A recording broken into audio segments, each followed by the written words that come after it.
Pourquoi la Seconde Guerre mondiale a-t-elle été si différente, si brutale? Une partie de la réponse tient en 2 mots, guerre d'anéantissement. C'est ce qu'on va explorer ensemble. Alors, voilà notre plan de route pour décrypter tout ça. On va d'abord voir ce qui rend cette guerre si inédite. Ensuite, on plongera au cœur d'une bataille emblématique, Stalingrad. Puis, on abordera un sujet très lourd, la Shoah. On verra aussi comment l'Europe vivait sous la terreur nazie. Et pour finir, on se demandera comment juger des crimes pareils. Allez, c'est parti. Première étape, comprendre l'idée centrale, le concept qui a vraiment tout bouleversé, surtout sur le front de l'Est. Bon, alors, une guerre d'anéantissement, qu'est-ce que ça veut dire au juste? C'est quoi la différence avec une guerre classique, si on peut dire? Le truc, c'est que tout part d'une idéologie. Une idéologie radicale. Ici, l'objectif n'est plus de gagner une bataille et de signer un traité de paix. Non. L'ennemi est vu comme inférieur, comme quelqu'un qu'il faut carrément effacer de la carte. On ne négocie pas, on détruit. Et là, on voit bien la différence. D'un côté, la guerre classique, on bat l'armée adverse, on discute, on signe la paix. De l'autre, la guerre d'anéantissement. On ne fait aucune distinction. Soldats, civils, tout le monde est une cible. Le but, c'est l'extermination ou la mise en esclavage. Il n'y a plus aucune limite, aucune règle. Bon, ça, c'est la théorie. Mais en pratique, sur le terrain, ça donne quoi? Prenons un exemple qui fait froid dans le dos, la bataille de Stalingrad. Alors, Stalingrad, ça se passe en 2 temps. D'abord, les Allemands qui avancent, qui prennent la ville rue par rue, c'est une boucherie. Et puis, coup de théâtre, les Soviétiques lancent une contre-attaque massive. Ils encerclent l'armée allemande. Et là, c'est le début de la fin pour elle. Elle sera complètement anéantie. Un vrai tournant dans la guerre. Ce qui est fou à Stalingrad, c'est que c'est une mobilisation totale, sur tous les plans. Idéologique d'abord, Staline donne un ordre terrible, pas un pas en arrière. Ça veut dire que les soldats qui reculent sont abattus. Matériellement ensuite, imaginez, les usines de la ville continuent de fabriquer des chars pendant les combats.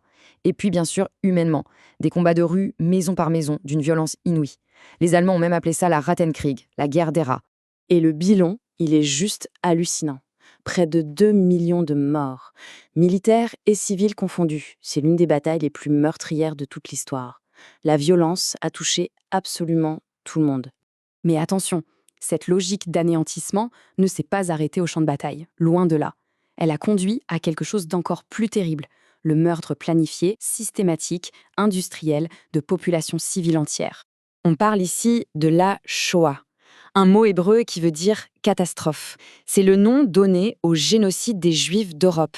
C'est vraiment l'application la plus extrême, la plus monstrueuse de l'idéologie nazie, l'objectif de détruire tout un peuple.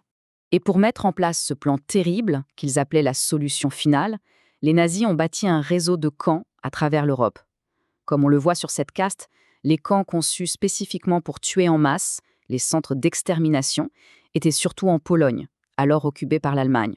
Cette extermination s'est faite par étapes, de plus en plus radicales. Ça a commencé par l'enfermement dans des quartiers isolés, les ghettos. Ensuite, il y a eu les fusillades de masse. Et enfin, l'horreur absolue, la création de véritables usines de la mort, les centres d'extermination pour un meurtre de masse par le gaz.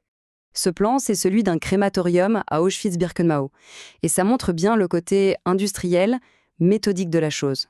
Les victimes arrivent, on les force à se déshabiller, on les pousse dans la chambre à gaz, puis leurs corps sont brûlés dans les fours.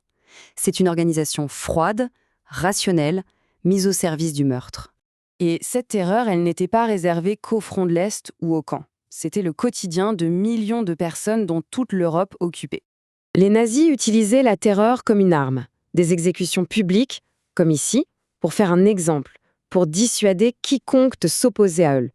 Le but était de briser tout espoir de résistance. Et pourtant, même dans les ténèbres les plus profondes, il y a eu de la résistance. Des gens ont refusé de se soumettre. Il y a eu des soulèvements armés, comme dans le ghetto de Varsovie, et même des révoltes à l'intérieur des camps d'extermination. C'est incroyable de penser au courage qu'il a fallu. Et puis, la guerre se termine. Le monde découvre l'ampleur de l'horreur. Et une question immense se pose. Comment on fait pour juger ça? Comment juger l'injustifiable?